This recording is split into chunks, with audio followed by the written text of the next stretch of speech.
भवतु सहनो भुनक्तु सह वीर्यं करवावहै तेजस्विनावधीतमस्तु मा विद्विषावहै।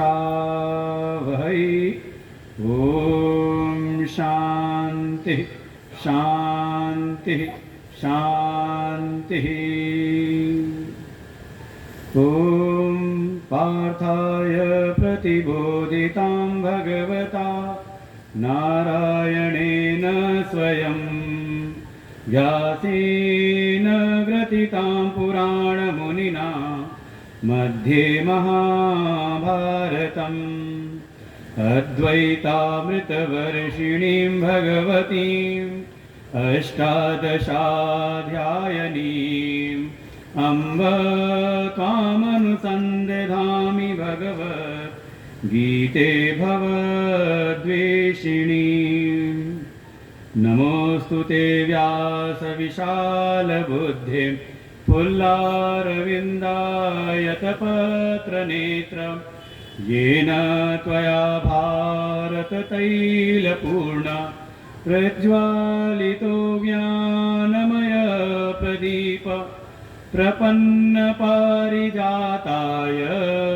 स्तोत्रवेत्रैकपाणये ज्ञानमुद्राय कृष्णाय गीतामृतदुहे नमः। सर्वोपनिषदो गावो दोग्धा गोपालनन्दन पार्थो वत्सः सुधीर्भोक्ता दुग्धं गीतामृतं महत्। वसुदेवसुतं देवं कंसचाणूरमर्दनं देवकी परमानन्दं कृष्णं वन्दे जगद्गुरुं।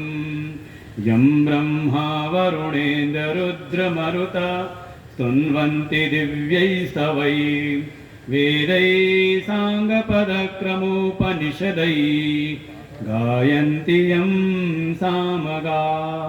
ध्यानावस्थिततद्गतेन मनसा पश्यन्ति यं योगिनो यस्यान्तं न विदुसुरासुरगणा देवाय तस्मै नमः। शङ्करं शङ्कराचार्यं केशवं बादरायणं सूत्रभाष्यकृतौ वन्दे भगवन्तौ पुनः पुनः। ईश्वरो गुरुरात्मेति मूर्तिभेदविभागिने व्योमवद्व्याप्तदेहाय दक्षिणामूर्तये नमः।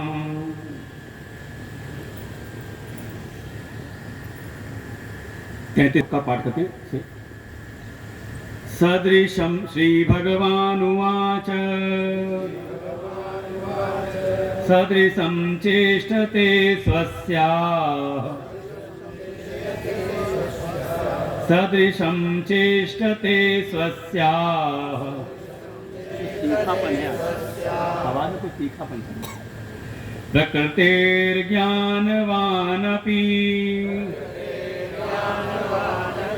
प्रकृतिं यान्ति भूतानि निग्रह किं करिष्यति इन्द्रियस्येन्द्रियस्यार्थे रागद्वेषौ व्यवस्थितौ तयोर्नवशमागच्छेत् तौ यस्य परिपन्थिनौ श्रेयान् स्वधर्मो विगुणः परधर्मास्वनुष्ठितात् स्वधर्मे निधनं श्रेयः परधर्मो भयावह श्रेयान् स्वधर्मो विगुणः परधर्मासनुष्ठिता स्वधर्मे निधनं श्रेयः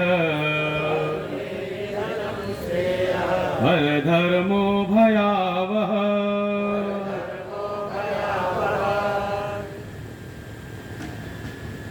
आनंद कंद सच्चिदानंद परम पुरुषोत्तम भगवान श्री कृष्ण चंद्र जी के चरणों में कोटशः नमन।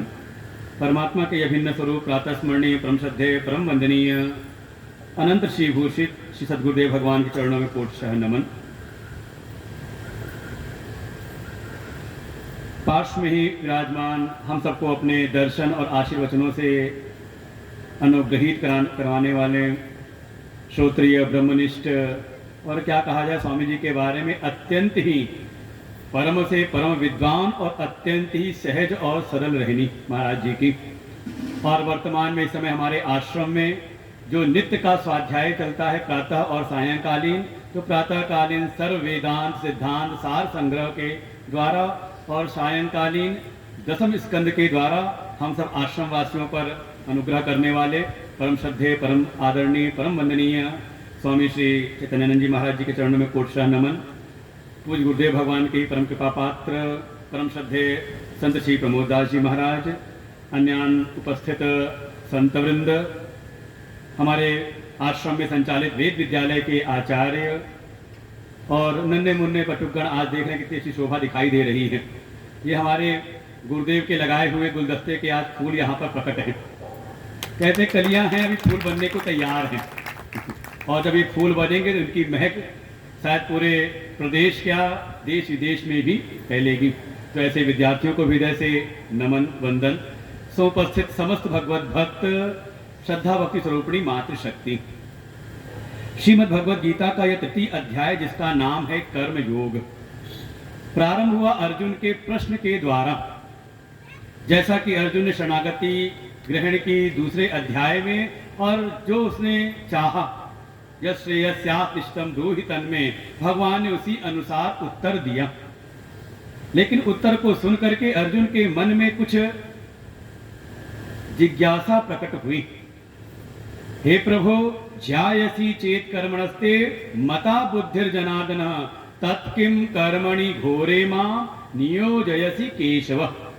व्यामिश्रेणेव वाक्येन बुद्धिं मोहयसीव मे तदेकम वद निश्चित्य येन श्रेयो अहम आपनुयाम। ऐसे अर्जुन ने प्रश्न पूछा दो श्लोकों में। मुख्य रूप से भगवान से कहा, प्रभु एक तरफ तो आप ज्ञान की महिमा का वर्णन करते हो कि ज्ञान कर्म से श्रेष्ठ है, ज्यायसी श्रेष्ठ है, फिर मुझको क्यों कर्म में लगाते हो? मुझे तो आपके जो उपदेश हैं, जो वचन हैं, व्याम श्रेणीम इव बड़े मिले जुले हुए से लग रहे हैं, मेरी बुद्धि को और भी ज्यादा मोहित से कर रहे हैं। हो सकता है प्रभु आपने स्पष्ट वर्णन किया हो, लेकिन मेरी बुद्धि शक्ति अवस्था के शायद वो अनुरूप नहीं रहा। जैसे गोस्वामी जी कह देते कि हाँ मैंने भी कथा सुनी थी बालपन में, तब रहूं अचेत, उस समय समझ में नहीं आया, लेकिन बारंबार आगे जैसे जैसे बुद्धि का जैसे कई बार एक मन में हम लोग के भी आता है, गुरु जी जो है ना पहले नहीं अब बड़ा अच्छा सुनाते हैं, अब एक एक बात समझ में आती है, जो समझाते हैं तो बड़ी अच्छे समझ में आती है। तो कहने का क्या मतलब है, क्या गुरुजी में सुधार हो गया? वास्तव में गुरुजी नहीं, गुरुजी उस समय भी हम पर दृष्टि रखते हुए कृपा दृष्टि करते उस समय भी उपदेश वही कर रहे थे, हमारे कल्याण के उपदेश। धीरे धीरे सुनते सुनते हमारी बुद्धि का परिमार्जन हुआ है। तो अर्जुन भी कहता है प्रभु हो सकता है आपने श्रेष्ठ स्पष्ट बात कही हो, लेकिन मेरी बुद्धि शक्ति अवस्था जैसी है, मुझको लगा जैसे ये मिले हुए से हैं। आप मुझको निश्चित करके वो एक मार्ग बताइए जिसमें मुझको श्रेय की प्राप्ति हो। और देखिए जो प्रश्न पूछा है प्रति प्रश्न ही अर्जुन का है, उसके अनुरूप ही भगवान उत्तर देते हैं। सीधे निराकरण किया तीसरे श्लोक में कि ये दोनों मिले हुए नहीं, बल्कि अधिकारी की निष्ठा के अनुरूप मैंने दोनों साधन बताए थे पूर्व में ही। और जो बात अर्जुन ने कही कि कर्म से ज्ञान श्रेष्ठ है, भगवान इस अध्याय के समाप्ति पर्यंत इस बात का कहीं पर खंडन नहीं करते, बल्कि विश्राम भी इसी सिद्धांत पर करते हैं। बस जो बात कही मिले जुले हुए से, और फिर जो दूसरी बात कही मिले जुले से है, तो तीसरे श्लोक में उसका निराकरण कर दिया। ज्ञान योगेन सांख्यानाम कर्म योगेन योगिनाम। इस जगत में जो सांख्य निष्ठ हैं, जिनके भीतर वैसी पात्रता है, उनके लिए ज्ञान योग साधन बताया है, और जिनके भीतर वैसी पात्रता अभी है नहीं, उनके लिए कर्म योग। अब जैसे देखो, हमारे आश्रम में ही गुरुदेव कृपा से 2 प्रकार के अधिकारी हैं। कौन से? कुछ हैं जो बड़े, जैसे हम लोग आए ब्रह्मचारी के रूप में, उनसे संन्यास्त हुए, तो एक हम लोग हैं, और उसी आश्रम में हमारे विद्यार्थी भी रहते हैं। तो जैसी हम लोग की स्थिति है, हम लोग की जो बड़े साधक हैं, साधे जो कुछ अपना विवेक वैराग से युक्त हैं, तो हमारे लिए गुरु जी का अलग उपदेश होता है। और वही जब ये नन्हे मुन्ने विद्यार्थी हों, तो इनको गीता उपनिषद नहीं सुनाई जाती। इनको कहा जाता जो वेद का कर्म कांड है, उसको ये ग्रहण करें।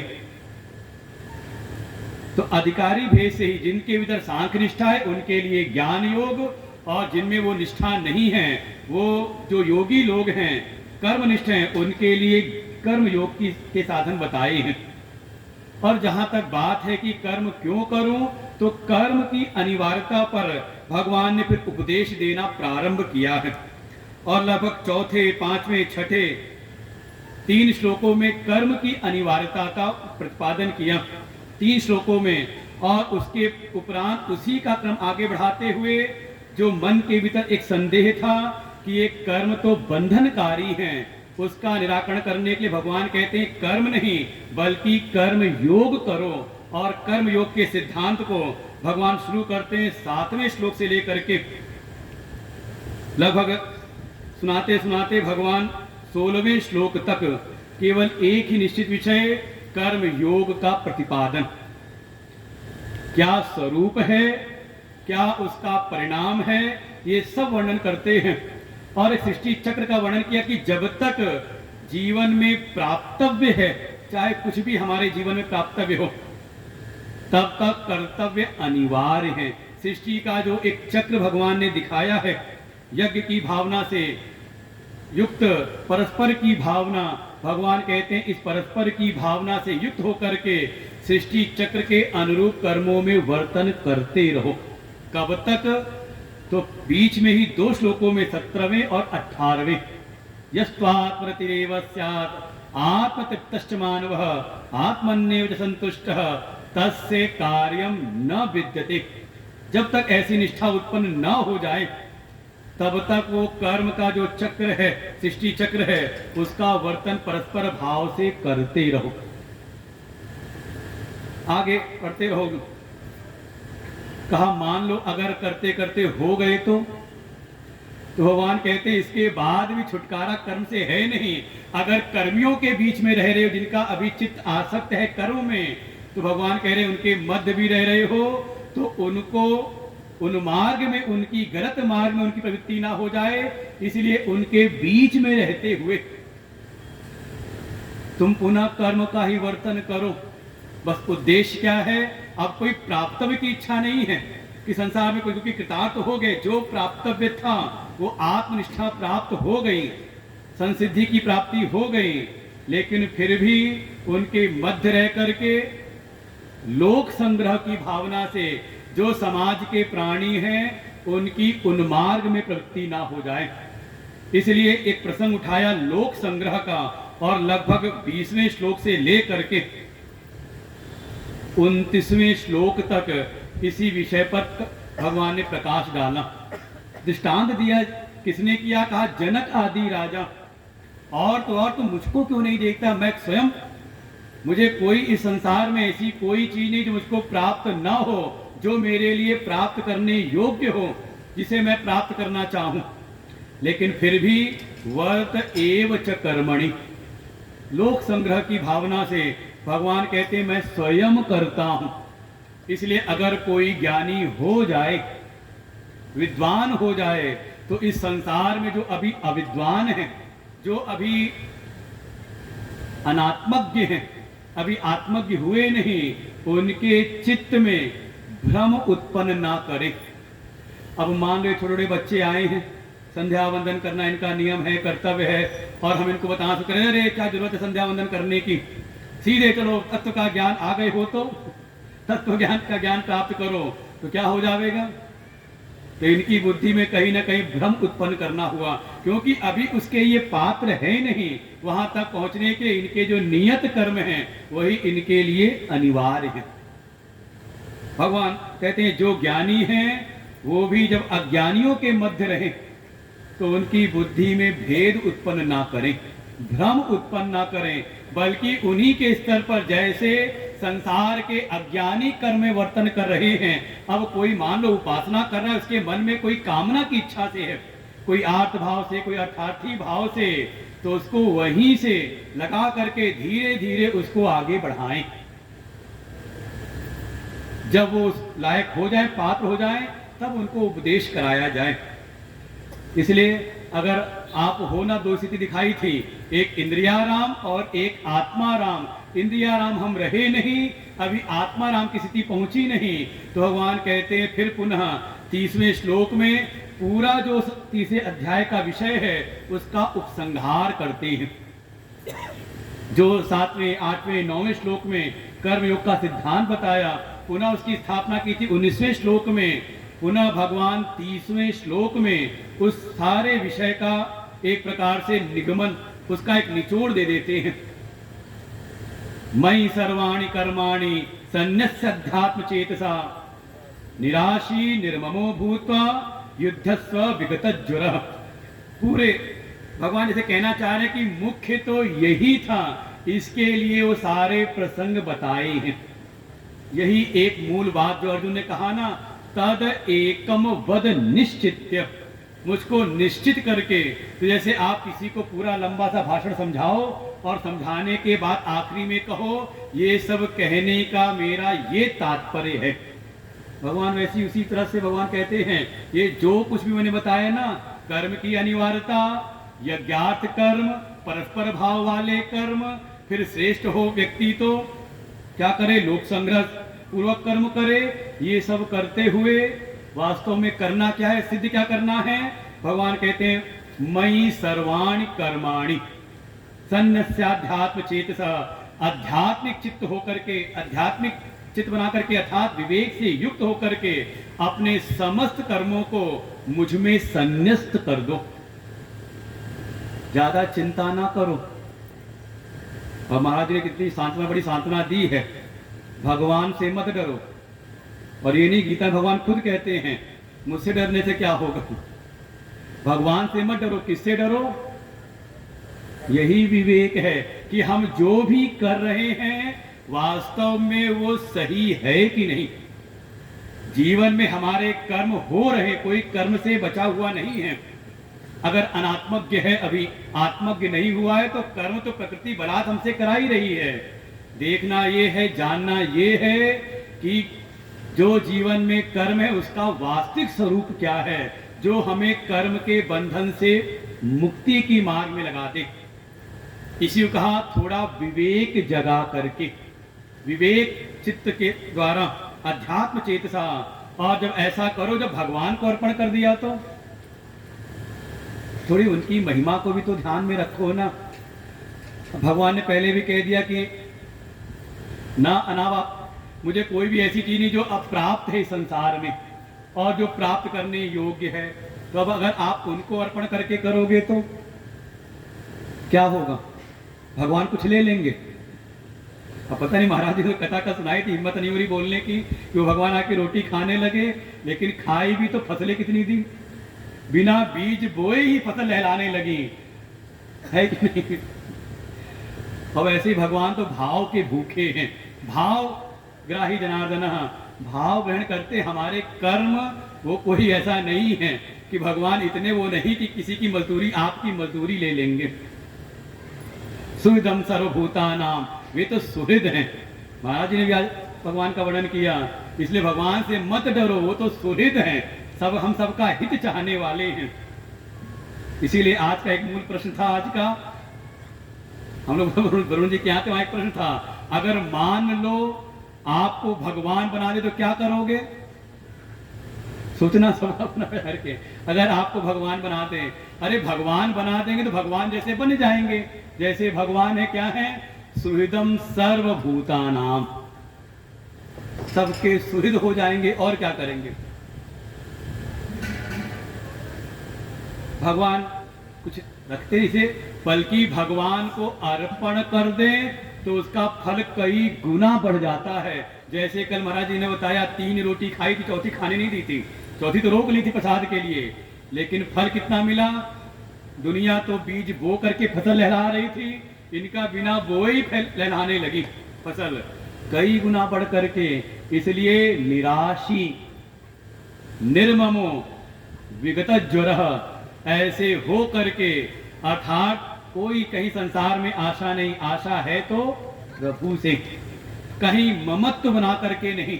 ममत्व हो तो भगवान से, प्रभु मेरे हैं, मैं भगवान का हूं, ऐसा करके।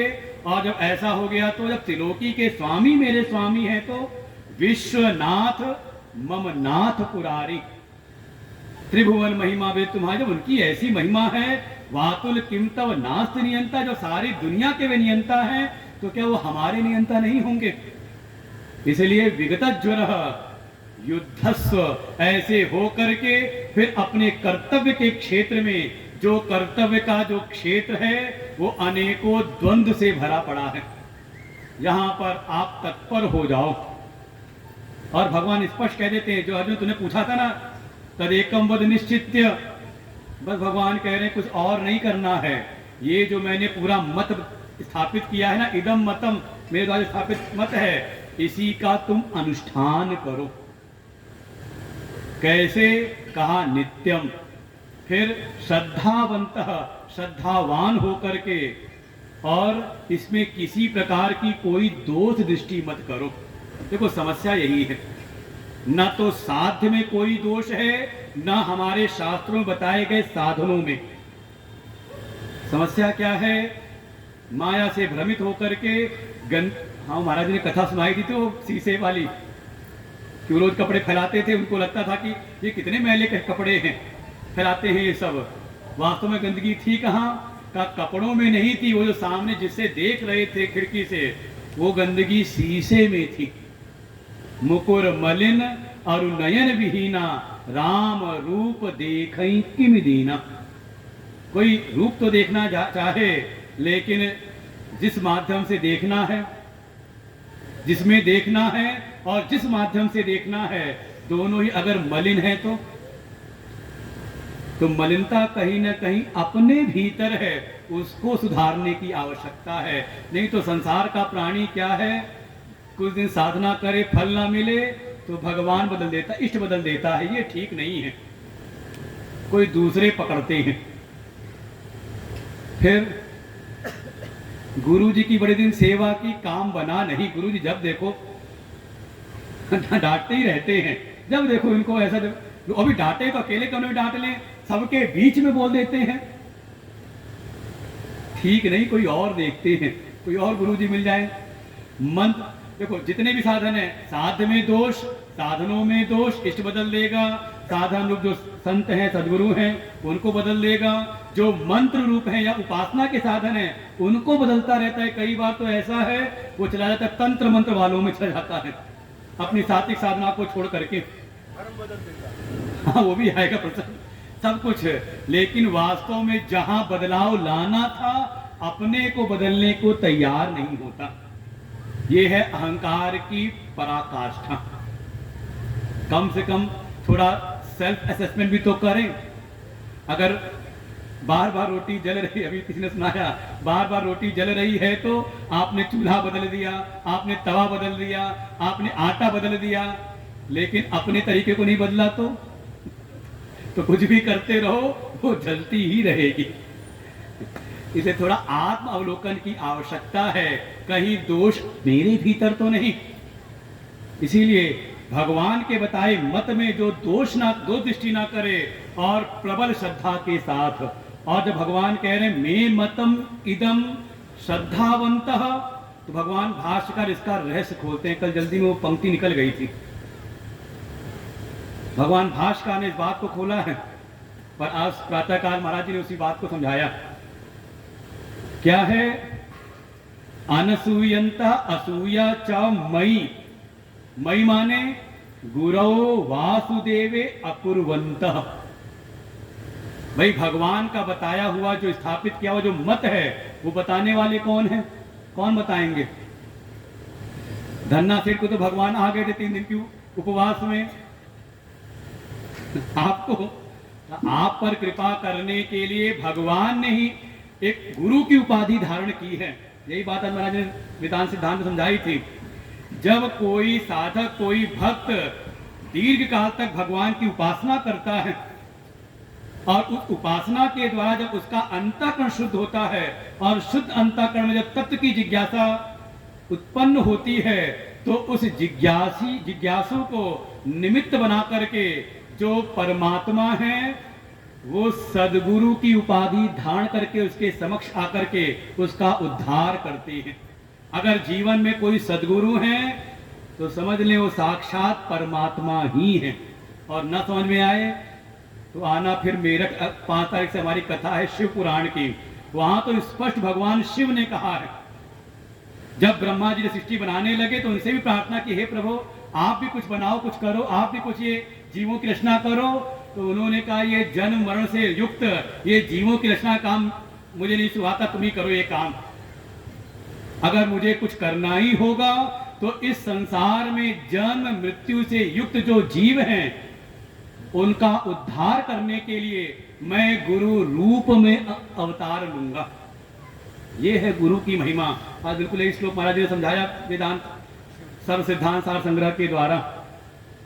शिवे गुरु गुरु शिवे, ऐसी कुछ श्लोक था वो, कि दोनों बिल्कुल एक दूसरे के पूरक ही हैं। ऐसे अर्थात गुरु के प्रति परम श्रद्धावान कोई हो तो उसके जीवन में वो सेवा करते करते ही, और अनेकों प्रमाण भरे पड़े हमारे इतिहास में। कोई मंद बुद्धि था, बड़ी निष्ठा से गुरु की सेवा की, केवल गुरु की कृपा मात्र से ही। कोई सेवा करे तो उस पात्र से, क्योंकि देखें कार्य करती है निष्ठा। अगर किसी की संसार से निष्ठा हट करके गुरु में एकनिष्ठ हो जाए तो वही निष्ठा ही उसको फिर परमात्मा भी निष्ठ कर देती है। जब गुरु और ईश्वर में, गुरु और परमात्मा में कोई भेद नहीं, तो अगर गुरु निष्ठ हो गया तो उसको ब्रह्मनिष्ठ होने फिर देर नहीं लगती। इसीलिए आचार्य कहते हैं अगर ऐसा भी कोई हो जाए, भगवान कह रहे हैं मुच्यन्ते ते अपि कर्म भी, ते अपि कहा जो स्थिति प्राप्त होती है सांख्यनिष्ठ को, वही कर्मनिष्ठ को भी, जो कर्म योग से स्थित होकर के कर्मनिष्ठ हो जाए, इस योग में निष्ठ हो जाए, उसको भी वही स्थिति प्राप्त हो जाती है। वो भी कर्म बंधनों से मुक्त हो जाता है। और कोई अगर इसका अनुष्ठान न करे, कारण का इसमें दोष दृष्टि करते हुए वास्तव में वो सभी ज्ञानों में मोहित सा होकर के उसका सब कुछ नष्ट हो जाता है। क्यों? क्योंकि अचेतसः अविवेकी रहने के कारण। तो मन में आया कि जब भगवान के द्वारा स्थापित मार्ग है, उनके द्वारा स्थापित मत है, तो फिर किसकी विसात है? वो फिर उनका पालन क्यों नहीं करता? भगवान ऐसे कह रहे हैं कि क्या आपसे भी कोई त्वदीयम मतम नानुतिष्ठन्ति परमम परधर्मम अनुष्ठितन्ति, कि कोई किसी ऐसे कैसे हो जाता है कि आपके द्वारा स्थापित धर्म का, स्वधर्म का कोई पालन ना करे और परधर्म का कर ले? ऐसे कथम न बिभ्यति तत्शासनात् अतिक्रमात् दोषात्, आपके शासन को का भय नहीं रहता उसको? क्यों नहीं रहता? महाराज ने सुना तो दिया, भगवान से मत डरो। किससे डरो? कर्म से डरो। भगवान कहते हैं बिल्कुल संभावना है। सद संचेष्टते सस्याः प्रकृतिर ज्ञानवान अपि। ये जो कर्म पे इतना ज्यादा महत्व दे रहे हैं, समझे ये कर्म आगे तक छोड़ेंगे नहीं, आगे तक चलेंगे वहां तक जब सिद्ध नहीं हो जाते। और यहाँ आगे भगवान कह देंगे सन्नस्यास्तु महाबाहो दुखम आप्तुम अयोगतः।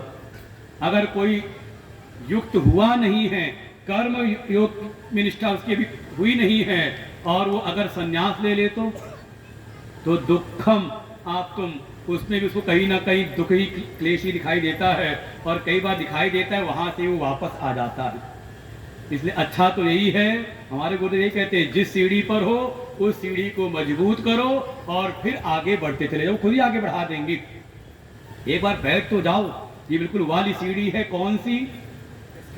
हाँ, देखो एस्केलेटर। कुछ नहीं करना है, एक बार पैर जमा लो, धीरे धीरे यही आगे ले जाएगी। भगवान कह रहे बहुत सावधानी की आवश्यकता है।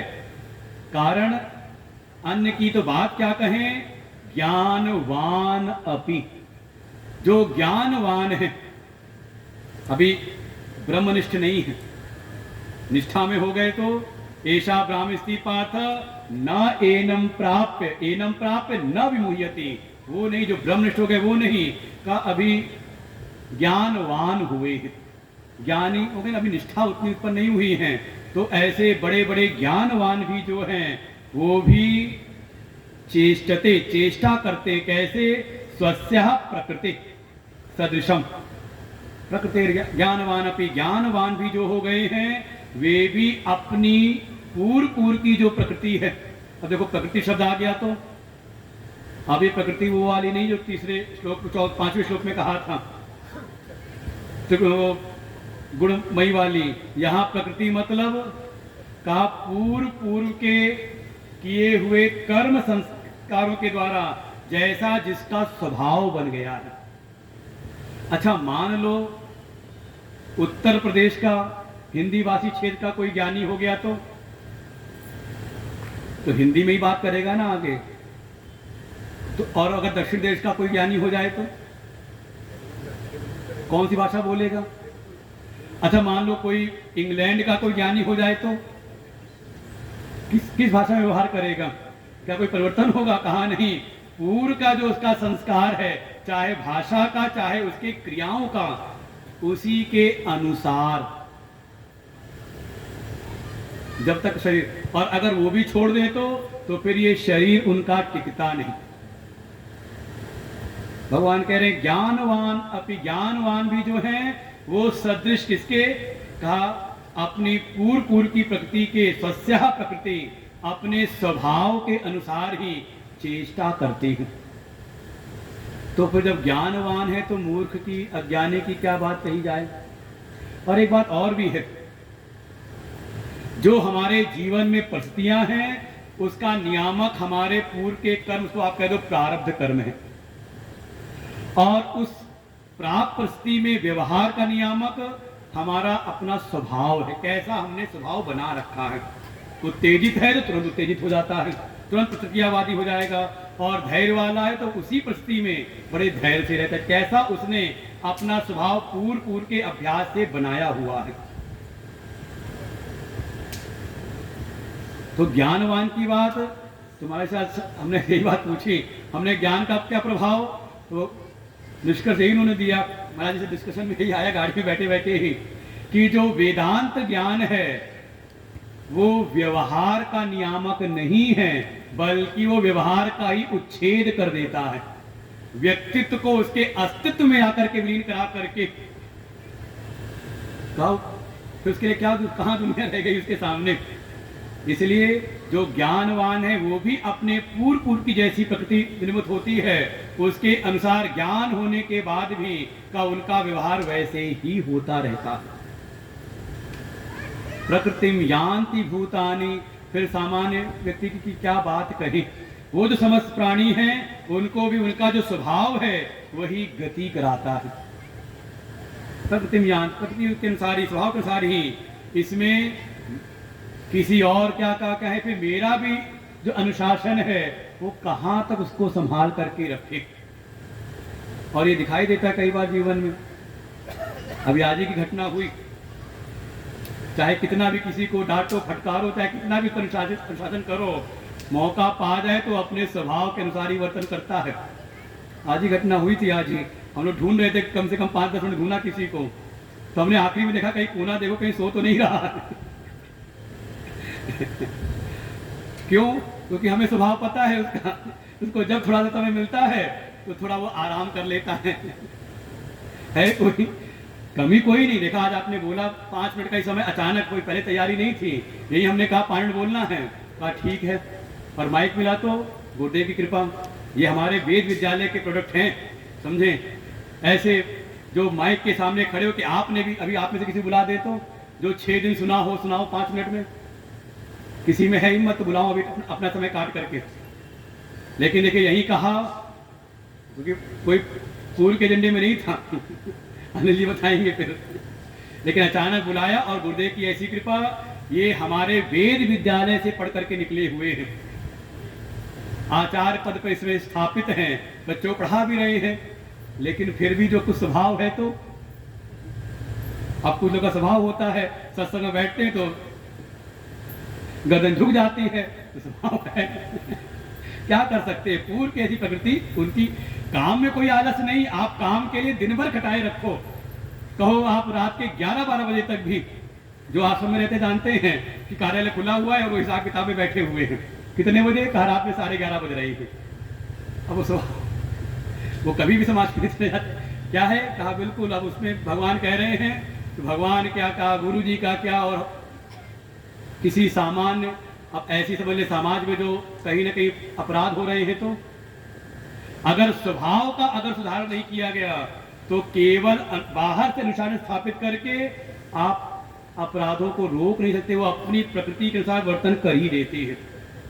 तो अगर अपनी सब प्रकृति के अनुसार ही सब गमन कर रहे हैं, चल रहे हैं, तो फिर उपदेश किसको कर रहे हो? आप कोई पूछ ले इसी बात पे। अब आप लोग अच्छे श्रोता पूछते नहीं हो, लेकिन यहाँ कई बार पूछ लेते हैं। फिर जरूरत क्या है शास्त्र पढ़ने की? भगवान कह रहे हैं, आगे बताते हैं, इंद्रियस्येन्द्रियस्यार्थे इंद्रियस्येन्द्रियस्यार्थे रागदेशौ व्यवस्थितौ तयोर्नवशमागच्छेत् तौ यस्य परिपन्थिनौ। बिल्कुल सत्य ही है कि जो इंद्रिय हैं, इंद्रियों के जो अर्थ हैं, विषय हैं, इनमें जो राग और द्वेष है, कुछ अनुकूल लगा तो होता है पकड़ के रख लो, और कुछ प्रतिकूल लगा तो इसको हटाओ। का ये राग और द्वेष पूरा बिल्कुल व्यवस्थित है, एक सहज है। आंख खुलेगी तो रूप को देखेगी, कान खुले हैं तो बातें सुनाई देगी। क्या है? एक सहज सा है। तो करना क्या है? जो शास्त्र का जो मंतव्य है या उपदेश है, किस लिए? कि इसके आप वशीभूत मत हो, उनका प्रतिपक्ष भावना से दोष दर्शन करते हुए उसके वश में मत हो। तयोर न वशम आगच्छेत, इसके वश में मत हो जाओ। क्यों? क्योंकि ये आपके सन्मार्ग में, आपके लक्ष्य प्राप्ति के मार्ग में, ये आपके मार्ग में बीच में बाधा विघ्न उत्पन्न करने वाले एक डकैत हैं। आपका कब अपहरण कर ले जाएंगे पता चलेगा ना। परिपंथी न हो, इसलिए आवश्यकता है। जैसे एक सहज हमारा है, मीठे से बड़ा प्रेम है, लेकिन जब डॉक्टर ने दोष से दिखा दी कि खाओगे तो कष्ट होगा, दिक्कत होगी, तो आपने क्या कहा? ठीक है, एक सहज आकर्षण तो है, लेकिन अब इससे बचेंगे। क्यों? क्योंकि हम अपने जीवन को बचाए रखना चाहते हैं। ऐसे ही अगर आपको जीवन का परम श्रेय प्राप्त करना है तो शास्त्र के अनुसार, सदगुरु के वचनों के अनुसार जो विधि या विहित कर्म बताए गए हैं उनका आप पालन करो। अब ज्यादा विस्तार नहीं करेंगे, क्योंकि ये कहीं ना कहीं ये राग द्वेष यही आपके मार्ग के। अच्छे से कोई विद्यार्थी है, घंटी बजी उठो, लेकिन मन में हुआ थोड़ी देर और सो लेते, अभी तो सब नहाने गए बाथरूम, तो अभी तुम्हारे विद्यार्थियों की घटना है, कथाएं हैं, और संजोग से सब तो नहा के पहुंच गए और संध्या वंदन में पहुंच नहीं पाए, और मौके से हमारे स्वामी कृष्णानंद जी पहुंच गए रजिस्टर लेकर के हाजिरी लेने, और जिसकी हाजिरी नहीं लगी तो दूसरे महापुरुष आए। इनको जो बैठे हैं यहाँ डाइनिंग हॉल में भोजन के लिए, नहीं थे, चलो बाहर चलो, नाश्ता नहीं मिलेगा, ये नहीं थे, चलो बाहर चलो, क्या होगा? तो सब सजग रहते, एक दिन सजा मिलती है तो अगले दिन बिल्कुल समझ जाते। फिर ये नाश्ता मिलने के मार्ग में कहा ये बाधा करेगा, इसलिए समय से पहुंच जाओ, है कि नहीं? आज सब बिल्कुल वेल ड्रेस्ड हैं, धोती है, कुर्ता है और अंगोछा है, कोई चीज कमी नहीं। और मौका मिले तो अब कारण क्या है, इनको पता है कि वहां पे वरुण दादाजी भी मिलेंगे, और कहीं वरुण दादाजी मिले तो पूछेंगे अंगोछा कहाँ है क्योंकि उन्होंने एक ड्रेस कोड निर्धारित कर रखा है। तो हम जब बीच में आए तो देखा सभी बच्चे अंगोछा लिए हुए हैं, कुछ तो ऐसा है अंगोछे को मोड़ के जेब में रखे रहते हैं। हमने कहा मान लो भारी पड़ा तो क्यों जेब में डाल रखी थी, भारी जेब फट जाएगी। तो किसी ने बताया नहीं, ये ड्रेस कोड निर्धारित है, अगर कोई इस ड्रेस में नहीं पाया गया तो फिर उसकी क्लास लेंगे हमारे वरुण दादाजी इसलिए उनको देख के सब तुरंत, और जैसे ही देखते हैं तो तुरंत गमछा निकालते कंधे में डाल लेते हैं। जेब में नहीं रखना है, लेकिन उनको देखा तो तुरंत कंधे पे डाल लिया।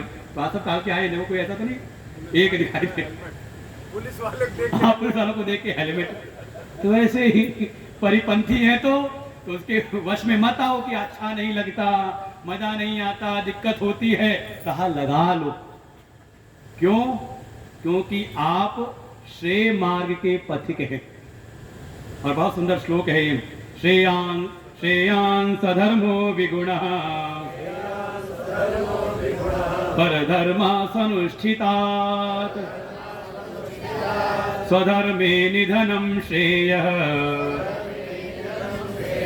परधर्मो भयावह। इतना यह कहते आवश्यक कहते जीवन के लिए ये सूत्र है कि इसको भगवान ने दोबारा 18वें अध्याय में फिर बोला, श्रेया सधर्मे निधनम श्रेयः परधर्मो भयावह। और इसका विस्तार करना हो तो कहो फिर याद करें तो इसी में निकल जाएगा। इतना ही समझें, विगुणः स्वधर्म, जो अपना स्वधर्म है वो गुण रहित लगता हुआ भी, अच्छा न लगता हो तभी परधर्म से, परधर्मात, और कैसा स्व अनुष्ठितात परधर्मात, अच्छी प्रकार से अनुष्ठान किया हुआ जो दूसरे का धर्म है, परधर्म है, वो अपना स्वधर्म का श्रेयान, श्रेष्ठ है। कैसे? तो कहा इसमें अब स्वधर्म को निर्धारण करना हो तो आप अपना निर्धारण करो कि आप अपने को क्या समझ रहे हो। तो कह सकते हैं कुछ आपकी एक सामाजिक पहचान है।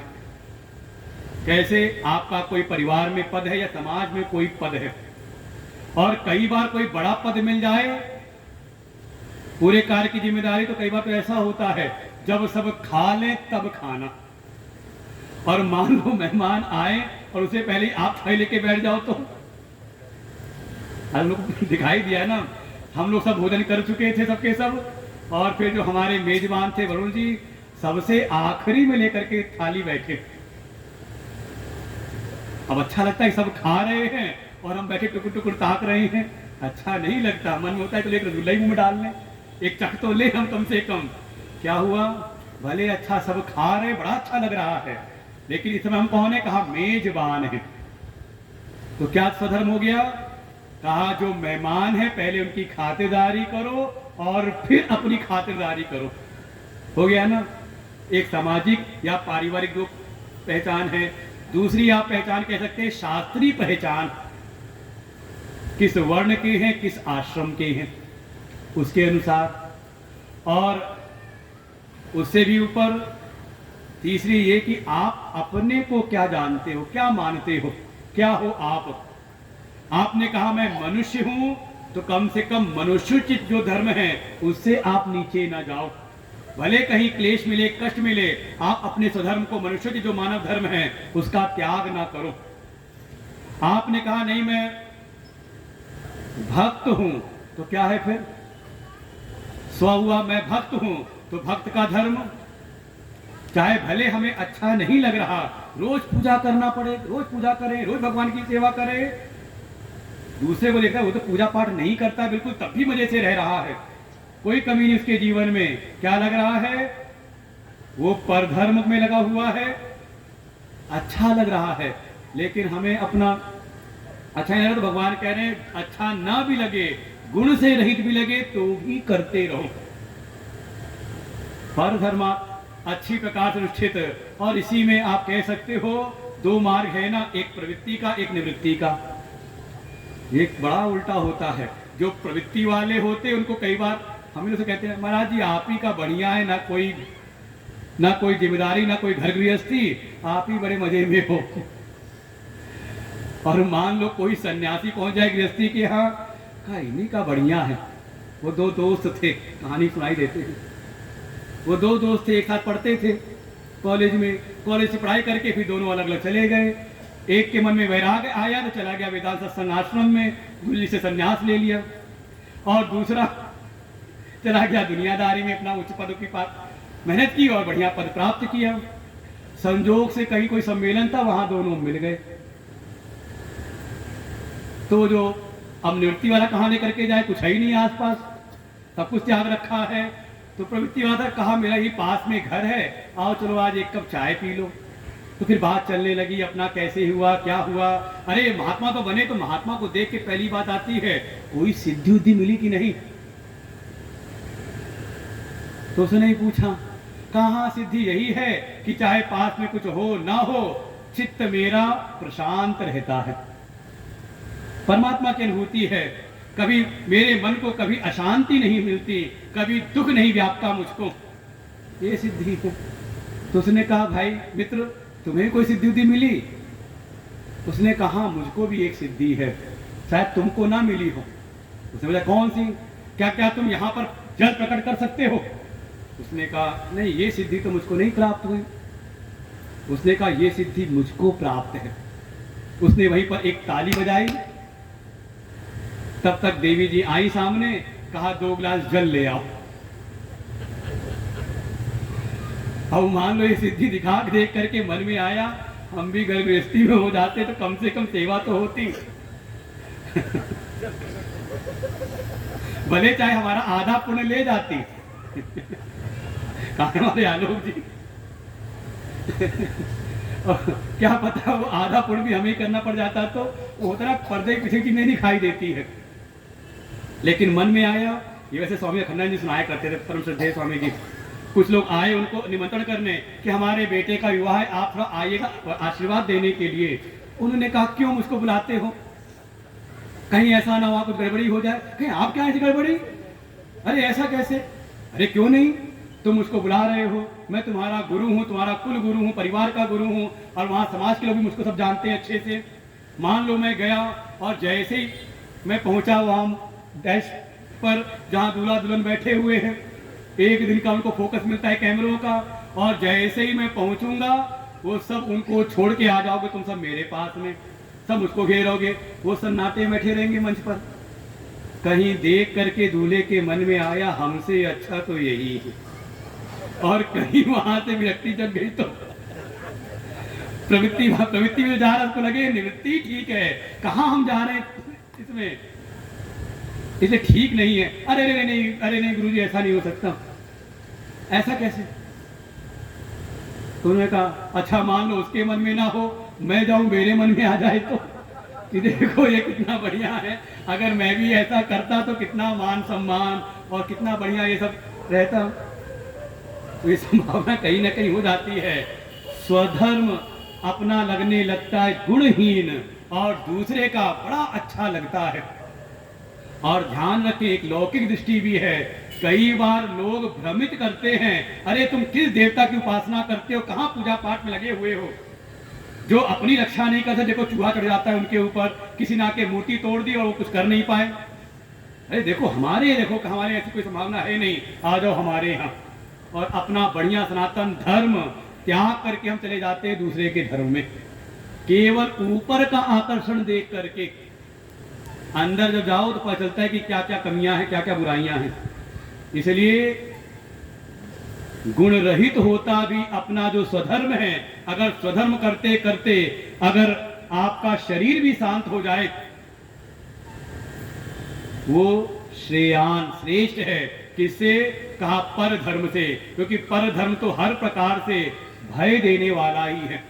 और महाराज जी ने कहा था एक सूत्र गीता जी का, भगवान का वचन है और भगवान खुद प्रतिज्ञा नहीं करते, क्योंकि भगवान का पता नहीं कब प्रतिज्ञा छोड़ दे।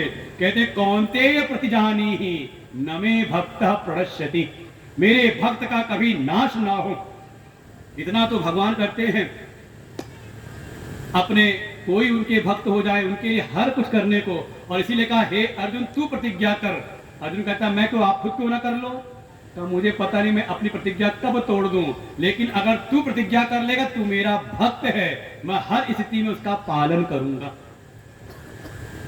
इसलिए स्वधर्म में निधनम, अपने स्वधर्म में स्वधर्म करते करते ठीक है वो स्थिति नहीं भी प्राप्त हुई तो भी भगवान कृपा करते हैं। अर्जुन ने पुनः इस बात पर फिर प्रश्न वही कहा कि प्रभु सब बात ठीक है, श्रद्धा भी आपके प्रति है, मुझे ये सब अच्छा भी लग रहा है, लेकिन फिर भी अर्जुन उवाच अथ केन प्रयुक्तोऽयं पापं चरति पुरुषः अनिच्छन्नपि वाष्णेय बलादिव नियोजितः। अब समझ लीजिए, अब बिल्कुल हमारी अंतिम स्थिति है। सब कुछ सुनने के बाद मन में आता है ना, बात तो बड़ी अच्छी हमने सुनी, गुरुजी आप सब बात ठीक कहते हो, लेकिन ये जो है ना मगर, हमारे गुरुदेव कहते छोड़ता नहीं है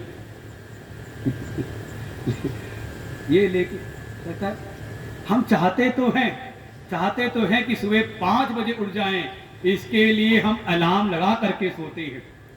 एक को तैयार रखते, भैया तू उठ जा, ये बच्चे करते होंगे ऐसे ही, तू उठ जाना तो मुझको भी उठा देना, ऐसा ना हो कल नाश्ता ना मिले, कल नाश्ते में समोसे हैं। और ऐसी बात है कि एक दिन पहले मेनू बता दिया जाता है, पता रहता है बच्चों को कब समोसा है, कब पूरी सब्जी है, कब पोहा है, ये बढ़िया सब नाश्ता सब लोगों को मिलता है बढ़िया वहां पर। और कहीं मान लो कोई कमी हो जाए भोजन पानी में और मौके से पहुंच जाए हमारे जो विद्यालय के परमाध्यक्ष अध्यक्ष है वरुण जी, तो फिर भंडारी भी आज बैठा, उसकी भी क्लास लग जाती है, ये क्या खिला रहे हो तुम और भंडारी भी वहां बैठे हुए, तो फिर सेवा भी बैठे हुए हैं। आज सब तैयारी करते, अलार्म भी लगा लेते, 2 को खड़ा भी कर देते हैं और वो नींद खुल भी जाती है, लेकिन फिर भी अनिच्छन्नपि, हमारी इच्छा नहीं कि हम नियम को भंग करें, इच्छा नहीं है, लेकिन अनिच्छा होते हुए भी बलाद इव, बलपूर्वक लगता है जैसे कोई भीतर बैठ करके हमें स्वधर्म से च्युत कर देता है, दिखा देता है। वही पूछ रहे, अब बताओ इसके बाद वो कौन है, केन प्रयुक्तोयम, किसके द्वारा प्रयुक्त होकर के, अयम अयम ये भीतर जो है, भीतर जो मैं हूं, कहा पापम चरति, ये जीव जो है कहा पाप कर्म में रत हो जाता है। अब ये ना समझे कि पाप कर्म केवल किसी की जेब काटना है। अगर आपने स्व का निर्धारण कर लिया है, अपनी आत्मा स्व का निर्धारण कर लिया है कि मैं भक्त हूं, भगवत प्राप्ति करना है, और आप उससे विमुख कार्यों में लग गए, प्रतिकूल का ही आचरण करने लग गए, तो भी आपका ये पाप है।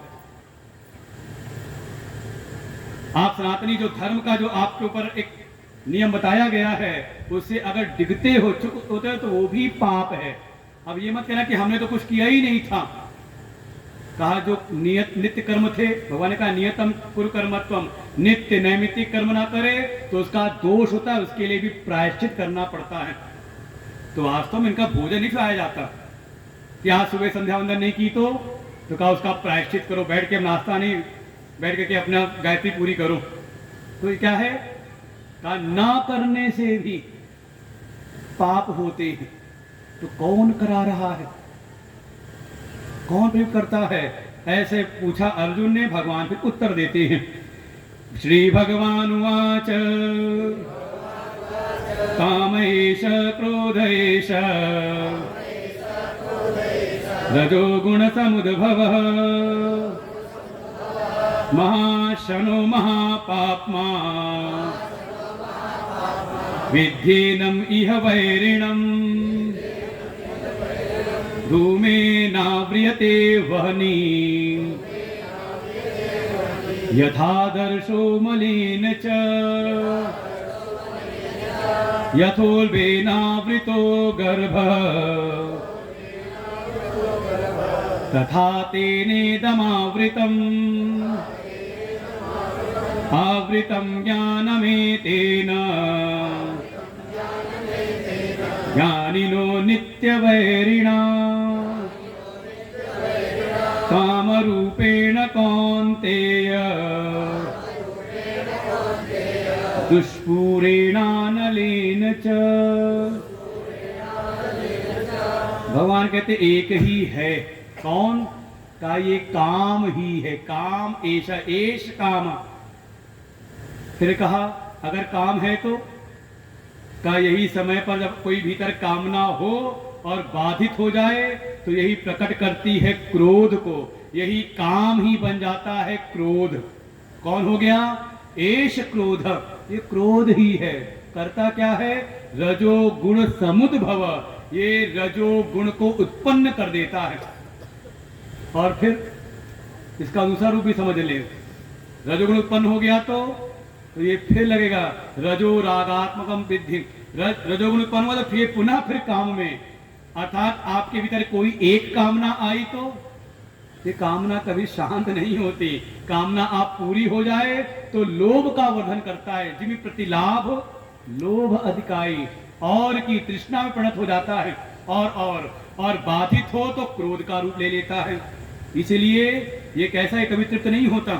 भगवान कह रहे हैं महाशनो। ये जो कामना है ना, ये सुरसा के मुख के जैसे है।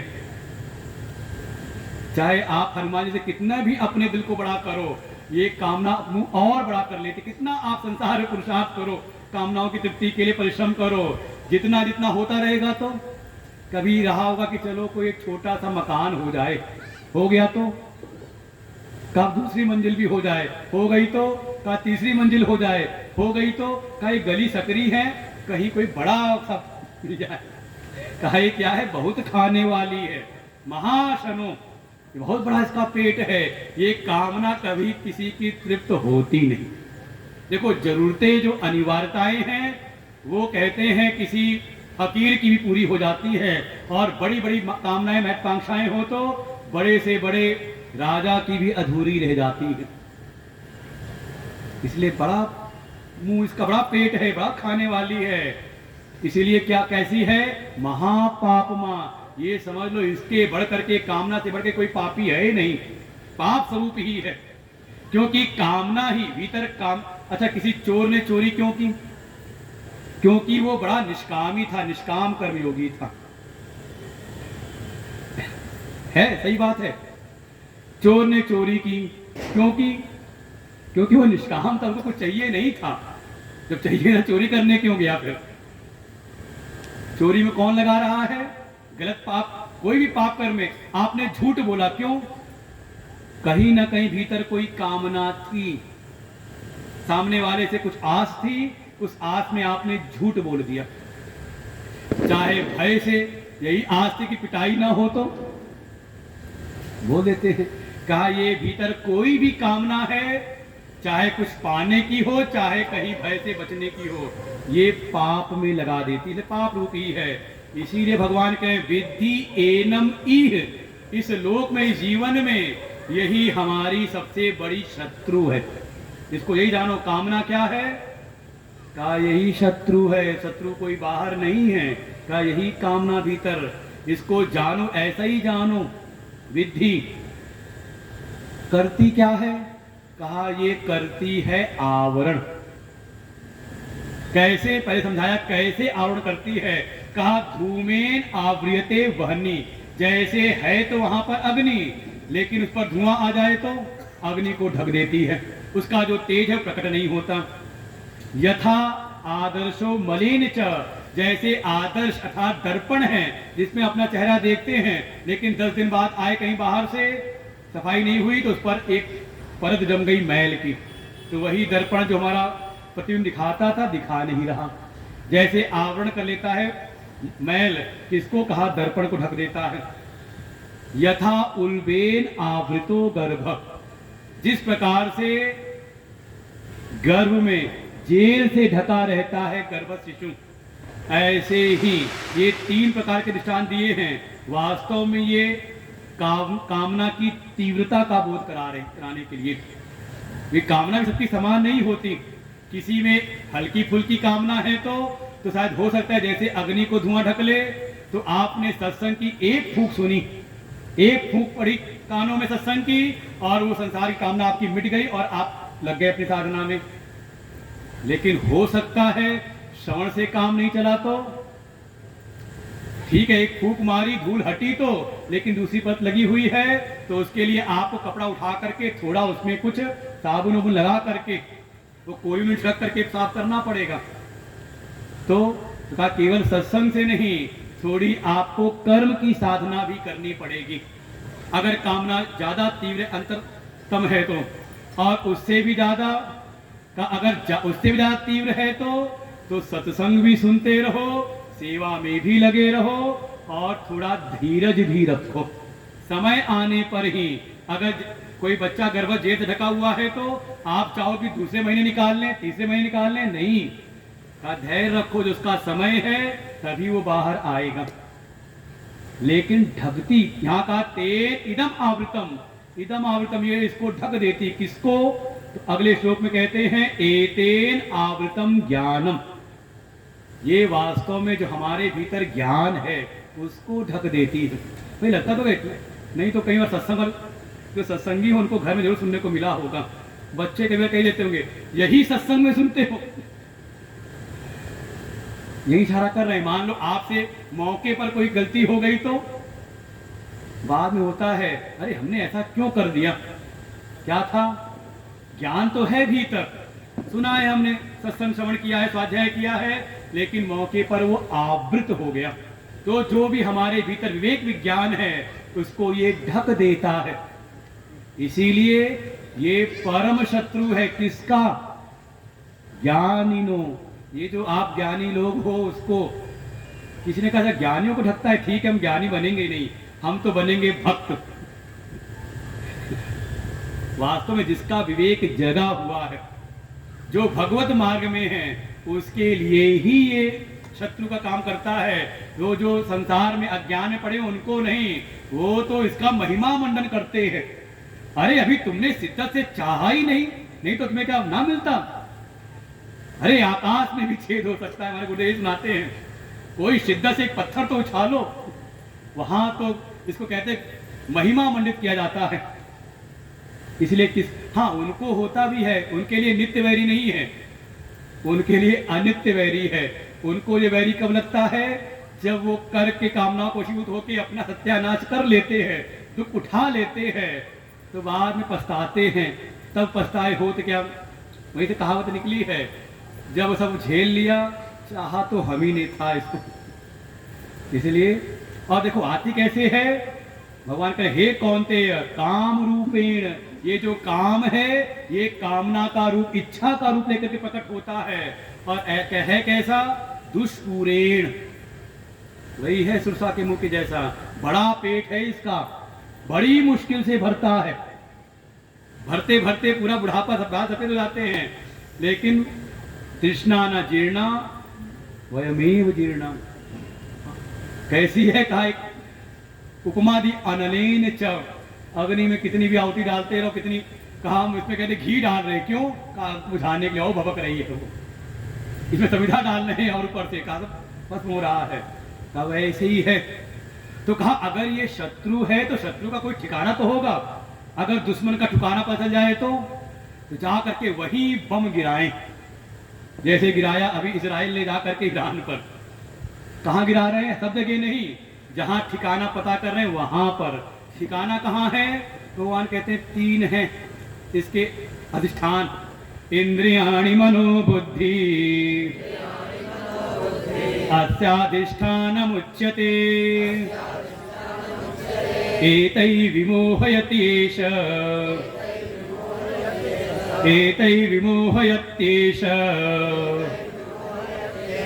ज्ञानमावृत्य तेहिनम् तस्मात् त्वमिन्द्रियाण्यादौ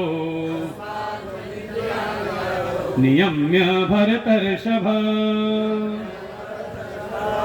पाप्मानं प्रजहीयेनं ज्ञान विज्ञान नाशनम।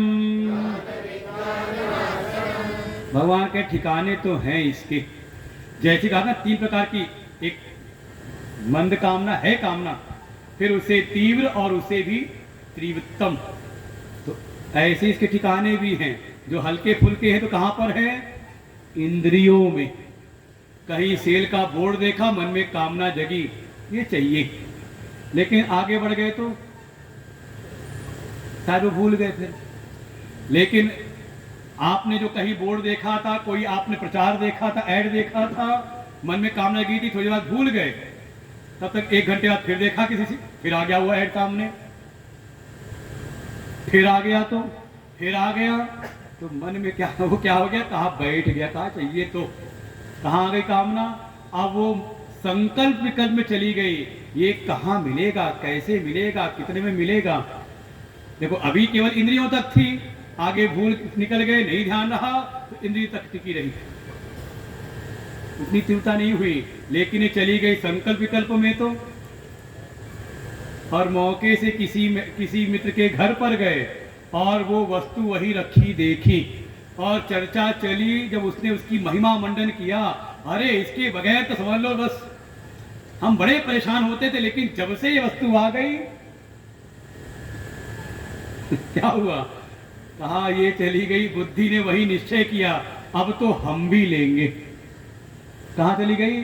कहा निश्चय करके बुद्धि में निश्चयात्मक हो गई। तो ऐसे ही भगवान कहते इंद्रिय, मन और बुद्धि, ये 3 अस्य अधिष्ठानम उच्यते। इस कामना के, काम रूपी शत्रु के ये अधिष्ठान कहे गए हैं। और जब आ जाए तो एतै विमोहति एष ज्ञानमावृत्य देहिनम, कहा ये फिर ज्ञान को आवृत करके, वो जो देही है, इस शरीर का जो मालिक है, जीव शरीरी देहिनम, इस जीव के को मोहित कर देता है, फिर बलात् उसको कर्म में लगाता है। कौन लगा रहा है? कामना तो धकेल रही है ऐसी भी, तो करे क्या, उपाय क्या करें? भगवान कहते दरवाजा ही बंद करो, स्पर्शान कृत्वा बहिर्बाह्यान। उपाय सबसे तो यही है, अभी अब पुष्ट करेंगे 5वें अध्याय में। जो बाहर का, इसको बाहर ही रहने दो, अंदर मत लेके मत जाओ। ये तो लंबी सीढ़ी बताई है भगवान ने दूसरे अध्याय में। ध्यायतो विषयान पुंसः संगस्तेषु उपजायते, संगात् संजायते कामः, कामात् क्रोधो विजायते, क्रोधात् भवति सम्मोहः, सम्मोहात् स्मृति विभ्रमः, स्मृति भ्रंशात्। वहां विस्तार किया, भगवान यहाँ संक्षेप कर देते हैं। बुद्ध इंद्री से बुद्धि तक, और बुद्धि नाशात प्रणश्यति, मनुष्य का नाश कर देती है।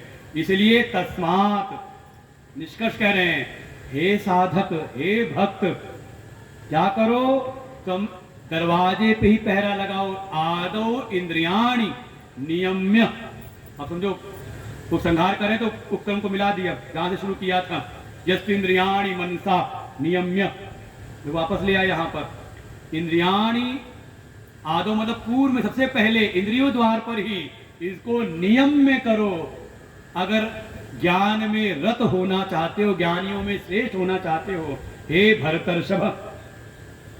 क्यों? क्योंकि यही पापी है। इस पाप मानम, पाप रूपी कामना को प्रजही, त्याग दो, प्रवेश मत करने दो, क्योंकि एनम ही ज्ञान विज्ञान नाशनम। सोचो तो कि हम बार बार सुन रहे हैं, अनुभव भी हो जाता है। एक बार गुरु सामने सुनो तो, गुरु चरणों बैठ के सुने तो सुनते सुनते आत्म अनुभूति होती है, लेकिन पुनः सब विस्मृत नहीं हो रही है भीतर, लेकिन वो आवृत हो जाती इन कामनाओं के द्वारा। इसलिए इनका त्याग करो, छोड़ दो, नाश कर दो इनका। अर्जुन को चेहरा देखा होगा, अर्जुन ने कहा प्रभु कोई अच्छा साधक होता, कोई विरक्त, कोई सन्यासी होता तो भले कर लेता। हम तो देखो यहाँ पर है ना, सामान्य रूप में हमारे पास तो कोई आश्रय ऐसा है नहीं। अगर मान लो कुछ छोड़ना है तो कोई श्रेष्ठ आश्रय तो लें, श्रेष्ठ कोई बढ़िया मजबूत आश्रय मिल जाए कि इन चक्रों में पड़ना ही ना पड़े। जैसे होता है कई बार, किसी के पास कोई वस्तु है, मान लो अनाज उत्पन्न कर रहा है, तो क्या करता है, इस अनाज को कहाँ तक ढोते रहेंगे, इसके बदले इसे श्रेष्ठ चीज मिल जाए। क्या मिल जाए? रुपया। कहीं भी लेके घूम सकते हैं, काम बना सकते हैं। अच्छा, उससे भी मान लो ज्यादा रुपया हो जाए तो क्या करें? तो आज है धनतेरस, तुरंत जाएंगे, क्या कहा जाए, कुछ सोना खरीद लो। क्या है, उससे भी श्रेष्ठ है, बहुमूल्य है। रुपया इतना ढेर सारा होगा, सोना थोड़ा सा लेके कहीं लॉकर में रख देंगे। होता है कि नहीं ऐसा? अगर नीचे वाले को त्यागना है तो कोई श्रेष्ठ मिले, कोई आश्रय दिखाओ। भगवान अब तीसरे अध्याय की संगति लगा रहे चौथे अध्याय से। आश्रय किसका लेना है? तो इसका नाम है कर्म योग, अगला है ज्ञान कर्म संन्यास योग। अगर कर्म का संन्यास करना है, कर्म से उपराम होना है, तो आश्रय बनाओ ज्ञान का। और ये सूत्र यहां पर स्थापित किया अगले अध्याय की प्रस्तावना के रूप में, भूमिका के रूप में। इसलिए अगले अध्याय में तुरंत अर्जुन पूछेंगे नहीं, भगवान बताना शुरू करेंगे। ये जो 2 श्लोक में बताया है ना आखिरी में, ये मैंने सृष्टि के पूर्व में ही उपदेश किया था। कहां पर? कहा वेद में। कौन से वेद में? कहा यजुर्वेद में। यजुर्वेद में 2 शाखाएं हैं, शुक्ल की कृष्ण, तो कहेंगे कृष्ण यजुर्वेद में। कृष्ण यजुर्वेद में तो बहुत सारी शाखाएं हैं, किसमें? तो कहा काठक शाखा में, अर्थात कठोपनिषद में। भगवान ने कहा ये सृष्टि के कारण चला आ रहा है, वही उसका आश्रय लो। 2 श्लोक हैं। इंद्रियाणि पराण्याहो इंद्रियेभ्यः परं मनः मनसस्तु परा बुद्धि यो बुद्धि परतस्तु सः एवं बुद्धि परं बुद्ध्वा संस्तभ्यात्मानमात्मना जहि शत्रुं महाबाहो कामरूपं दुरासदम् कामरूपं दुरासदम्। ओम तत्सदिति श्रीमद्भगवद्गीतासु उपनिषत्सु ब्रह्म विद्यायां योगशास्त्रे श्रीकृष्णार्जुन संवादे कर्मयोगो नाम तृतीयोऽध्यायः। भगवान कह रहे थोड़ा अध्यात्म चेतसा, थोड़ा विवेक करो। जैसे संसार में हो तो पहले चाहे कुछ मिल गया तो उससे श्रेष्ठ ढूंढते हो, फिर मिल गया तो उससे भी श्रेष्ठ की चाह होती है, उससे भी श्रेष्ठ की। जैसे कहा ना, कोई उत्पादन है तो उसके द्वारा हमें उससे श्रेष्ठ धन मिल जाए जो हर जगह चल सके। अच्छा, धन ले लिया तो कल पता लगा करेंसी बदल जाए तो कहा उससे भी श्रेष्ठ रख ले, जिसका मूल्य पूरे विश्व में हो। कहा सोने का भंडार रख लो, ज्यादा बना लो, क्या ढूंढना से श्रेष्ठ। और देखिए, जो एक से दूसरा श्रेष्ठ है वो उससे सूक्ष्म है। अनाज या कोई प्रोडक्ट है, उससे आपका जो धन है का वो सूक्ष्म हो गया, छोटा हो गया, कम जगह में, उससे भी सूक्ष्म हो गया स्वर्ण। ऐसे ही भगवान कह रहे हैं इंद्रियाणि पराणि आहु। आहु जो पंडित हैं, जो बुद्धिमान हैं, जो ज्ञानवान हैं, वो तो यही कहते हैं जो इंद्रियां हैं ये बाहर के जो विषय है इनसे श्रेष्ठ है, पर है। पर का यहां भगवान भाषा कह देते हैं सौक्ष्म्यांतर व्यापित्वात्, अर्थात एक से पर कहने का मतलब कि पहले वाले से जो पर है वो सूक्ष्म है और उसकी व्यापकता ज्यादा है। इसलिए दृष्टांत एक दिया कि कोई आपको कोई वस्तु है, उससे ज्यादा व्यापकता धन की है, धन से ज्यादा व्यापकता बाकी बहुत सारे क्रम बनाना चाहो तो, लेकिन सीधे सीधे कम समय में बाहर के विषयों से, अर्थात ये जो स्थूल शरीर है इससे श्रेष्ठ है इंद्रियां। ये शरीर से इंद्रियां सूक्ष्म हैं, फिर ज्यादा व्याप्त हैं और अंतरतम है, प्रत्यक्ष चेतनत्वात्। एक शब्द और जोड़ सकते हैं, हाँ कठोपनिषद ने ये शब्द दिया है, प्रत्यक्ष भीतर है। अच्छा, भीतर है, इससे कहा। फिर आगे इंद्रियों पर का इंद्रियों, देखो सारे जो जितने भी रंग रूप जो विषय हैं उनको किसे जानते हैं? कहा अपनी इंद्रियों से ग्रहण कर लेते हैं। रूप अनेक हैं लेकिन देखने वाले नेत्र एक हैं। शब्द अनेक हैं, सुनने वाला कान, सुगंध अनेक प्रकार की, सूंघने वाली आंख। ऐसे ही कई अंतरतम है, लेकिन इन विषयों का भी तो अलग अलग गुणधर्म है ना। कभी सुनाई देता है, कभी नहीं सुनाई देता, कभी दिखता है, कभी नहीं दिखाई देता। कैसे जानते हो? और ये इंद्रियां भी कैसी हैं? का ये असाधारण करण है अपने अपने विषयों में, लेकिन अगर साथ में इसके मन ना लगे साधारण करण, तब तक इंद्रियों के विषयों का ज्ञान नहीं होता। अब मान लो आप यहाँ बैठे तो हो और बीच में आपका मन चला गया कहीं आंख के साथ लग गया तो उतनी देर में जो हमने बोला सुनाई नहीं देगा। बाद में चला, अरे क्या कहा था अभी, क्यों? क्योंकि मन चला गया किसी और के साथ में।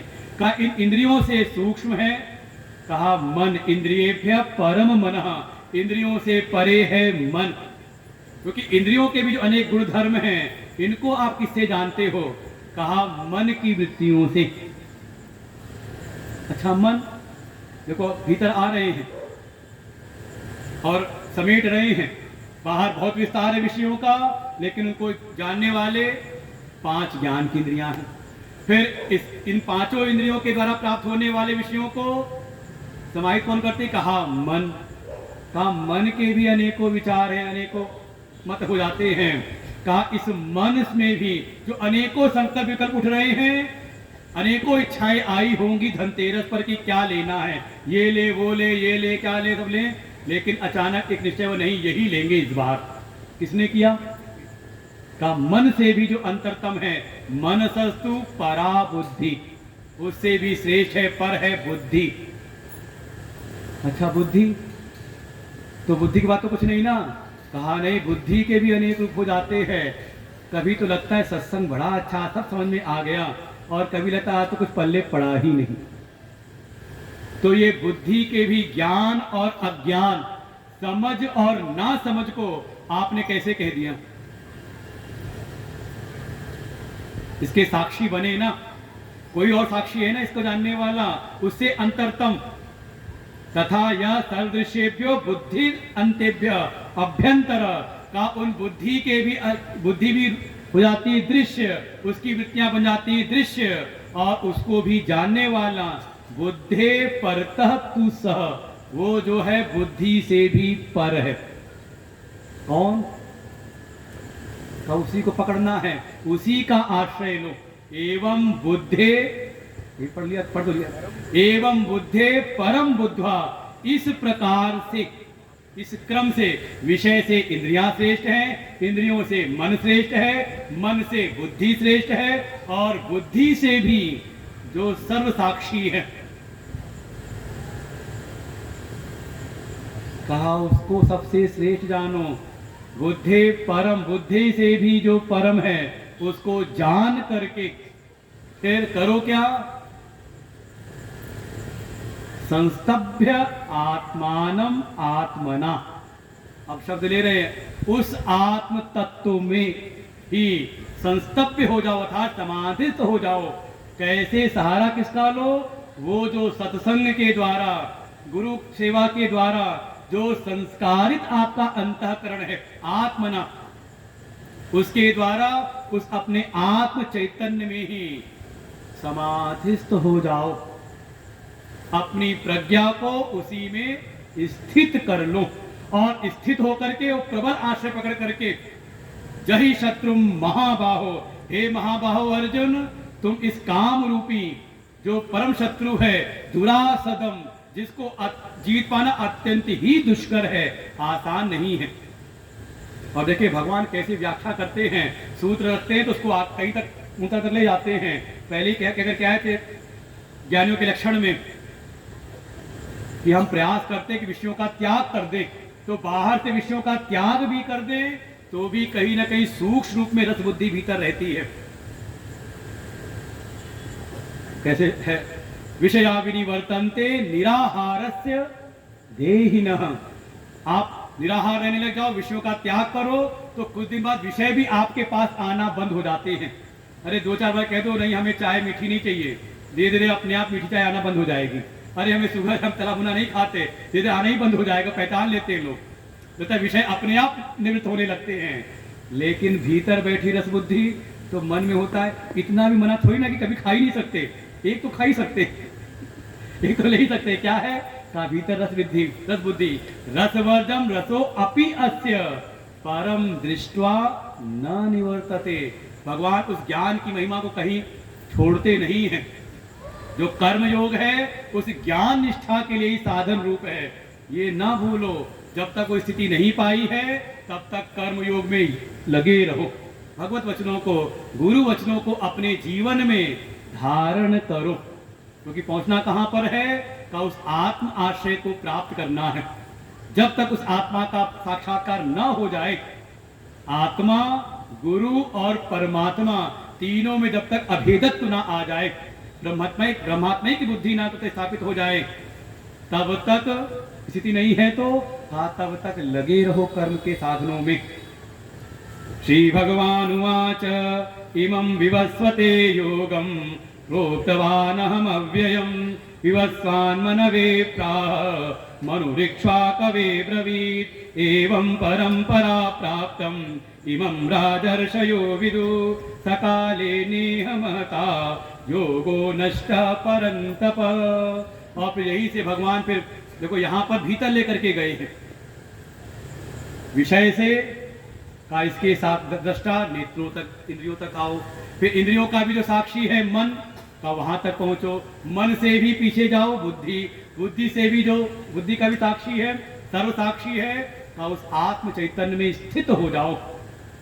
समाधि सुधा समाधावचला बुद्धि तदा योगम वाप्स्यसि, वहां तक पहुंचना है। और देखिए अगले अध्याय में फिर अब भीतर से बाहर लेकर के आएंगे पूरी परंपरा के रूप में।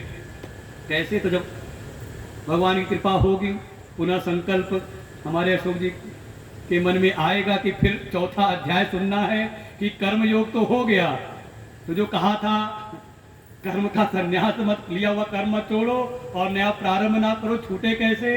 तो अगले अध्याय में है ज्ञान के द्वारा इस ज्ञान को कैसे समझें, तो अगला अध्याय है।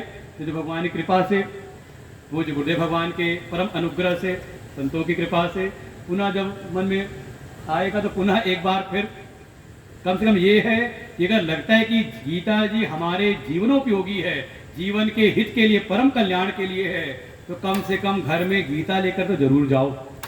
और अगर कुछ और विस्तार समझना हो तो हमारे गुरुदेव की व्याख्याएं हैं इन सब शास्त्रों के ऊपर, इतनी सरलतम। हमारे अध्यक्ष जी ब्रजेश जी वहाँ महिमा वंदन कर रहे थे, हमारे मन में आया कि शायद प्रमोशन ठीक नहीं हो रहा। अरे सीधी बात है, अगर आपको लगता है कि वक्ता बहुत अच्छा बोल रहा है तो कैसे बोल रहा है? उन्हीं ग्रंथों की कृपा से ही। हमारे गुरुदेव के जो सत्संग हैं यूट्यूब पे पड़े हुए, उनके चैनल पर महामंडलेश्वर गुरुदेव के नाम से, और जो उनके द्वारा प्रकाशित ग्रंथ हैं उन्हीं को बार बार चिंतन मनन करते हुए, उन्हीं को पढ़ते पढ़ते जो अनुभूति होती है वो आपके सामने प्रस्तुति है। तो हेतु कौन है अच्छे प्रवचन में? का गुरुदेव की कृपा और उनके द्वारा प्राप्त। वास्तव में ये समझ में नहीं आती, अगर गुरुदेव की कृपा ना होती तो ये सिद्धांत जो हमने जीवन में अनुभव किए ना होते। उसमें कहीं ना कहीं करके अभिमान बढ़ जाता, देखा उस प्रतिकूल परिस्थिति में भी हमने करके दिखा दिया। समझ में आता है वास्तव में परिस्थितियां जैसे भगवान ने अर्जुन के सामने परिस्थितियां उत्पन्न की हैं। नहीं तो ले जाके रथ को खड़ा करते दुर्योधन के सामने तो पहले दिन से युद्ध शुरू हो जाता, लेकिन वो परिस्थितियां प्रकट की कि मोह प्रकट हो, और प्रकट करके फिर कृपा करते हैं। तो ऐसे ही गुरुदेव भी हम सभी साधकों के, हम सभी भक्तों के सामने, और देखो परफेक्शन की वजह गुरु जी आ जाए ना, स्वधर्मे विगुण, और ये हमारे गुरुदेव के जीवन से दिखाई देता है। कई बार भगत लोग शिकायत करते हैं विद्यार्थी की, ब्रह्मचारी की, महात्मा की, गुरुदेव जब सुनते जैसे निकाल देते हैं। कारण यही है कि अगर ये यहाँ पर आया हुआ, ये हमारे बटुक लोग हैं, समझ लो जो आप 50, 60, 70 साल की उम्र में भी आप नहीं कर पा रहे, चाहते हुए भी, ऐसा नहीं कि रुचि नहीं, चाहते नहीं, चाहते हुए भी नहीं कर पा रहे, आज आ गए 6-7 साल की उम्र में ही। कारण है ये जो सुनाया जा रहा है, कुछ ना कुछ इन्होंने जन जन्मांतर में किया हुआ है। इसलिए ये आज आकर के और कुछ करते हैं तो कोई बात नहीं, ठीक से नहीं भी करते हैं तो कोई बात नहीं, लगे तो स्वधर्म में है ना, तो चलो बहुत अच्छे से नहीं कर पा रहे, बहुत अच्छा तरह अनुष्ठान किया हुआ नहीं कर पा रहे, लेकिन लगे तो है ना, तो धीरे धीरे ये आगे बढ़ ही जाएंगे। ये हमारे गुरुदेव के जीवन में दिखाई देता है। इसी सूत्र अगर समझना हो तो गीता की अगर प्रत्यक्ष कोई मूर्ति है, चाहे गीता का कर्म योग, गीता का भक्ति योग, चाहे गीता का ज्ञान योग, समग्र गीता की कह सकते हैं बिल्कुल प्रत्यक्ष प्रकट मूर्ति है हमारे सदगुरुदेव भगवान। उनके चरणों की कृपा है कि कुछ शब्द समझ में आते हैं, नहीं तो सब समझ लो काला अक्षर भैंस बराबर ही है। और वास्तव में कोई और को चर्चा करे समझ में नहीं आता, लेकिन जो गुरु से सुन रखा है तो वास्तव में लगता है कि कोई बात नहीं, कहीं ना कहीं कुछ बात निकल के आई जाती है। तो ऐसे गुरुदेव के चरणों में बारंबार प्रणाम वंदन नमन करते हुए उनकी कृपा हम सबको निरंतर प्राप्त होती रहे। इस व्यासपीठ से पूरा जो अशोक सिंह जी का परिवार है और इसमें मूल सूत्र बने हमारे अनिल जी वो हैं, और भी सभी लोग का जो यहाँ की समितियाँ हैं, पार्क की समिति, सोसाइटी की समिति, उनका, और सबसे बड़ा तो अनुग्रह मानते हैं संत चरणों का। ये वास्तव में जब रहते हैं बगल में तो एक बल मिल जाता है कि हाँ चलो कुछ अच्छी बात कर सकते हैं, संकोच ना हो। नहीं तो कई बार लगता है कि जिनके बीच बैठ के सुना उन्हीं को सुनाने आ रहे हैं, तो कई बार संकोच भी होता है कि ये सुना बोलना ठीक भी है कि नहीं ठीक है, लेकिन लगता है संतों के जब बल मिल जाता है तो। और इस बात तो गुरुदेव की परम कृपा रही। वैसे हमने कवर कर लिया, एक दिन हमारा कम हो गया था, पहला दिन तो इसलिए हमने कल कवर कर लिया था उसको। ऐसे गुरुदेव की कृपा हम सब पर निरंतर बनी रहे।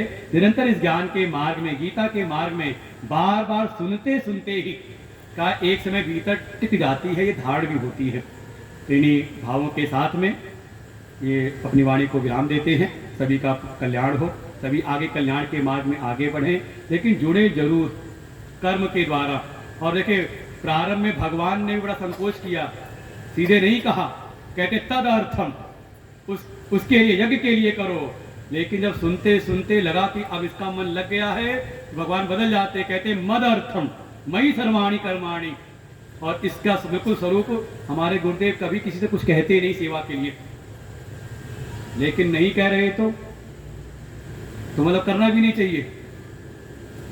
ये सोचना फिर हमारा कर्तव्य है कि हमें जो भी सेवा मिली हुई है और ना मिली हो तो पीछे ना रहे, आगे बढ़ करके गुरुदेव के द्वारा चलाए गए जो भी प्रकल्प हैं, चाहे वो संतों की सेवा है, बड़े बड़े श्रेष्ठ, एक से बढ़कर एक श्रेष्ठ संत आते हैं, वर्ष पर सत्संग चलता है, आश्रम की सेवा है, मंदिर की सेवा है, भगवान के श्रृंगार की सेवा है, वहाँ के जो आचार्य है मंदिर की उनकी सेवा है, फिर वेद विद्यालय की सेवा है, गौशाला की सेवा है। अपने आप प्रकल्प को हम ढूंढें, यहाँ कोई आपको हाँक के लगाने वाला नहीं है। हाँक के भगवान की कृपा यही है कि आपको संकेत कर दिया है, अब अपनी बुद्धि को लगा करके हम आगे लगे, लेकिन लगे जरूर, तभी उद्धार है, नहीं तो सुना हुआ कुछ टिकता नहीं।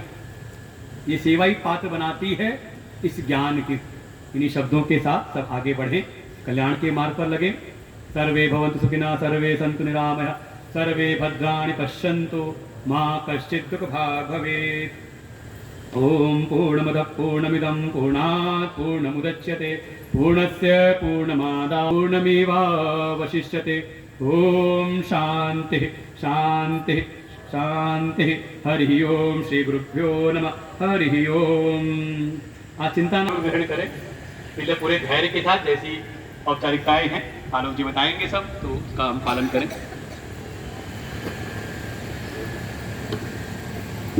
बोलिए श्री सदगुरुदेव भगवान की, बोलिए व्यास भगवान की। आपने इन 7 दिनों में एक बात तो देखी होगी कि पूज्य महाराज श्री अपनी ज्ञान की धारा से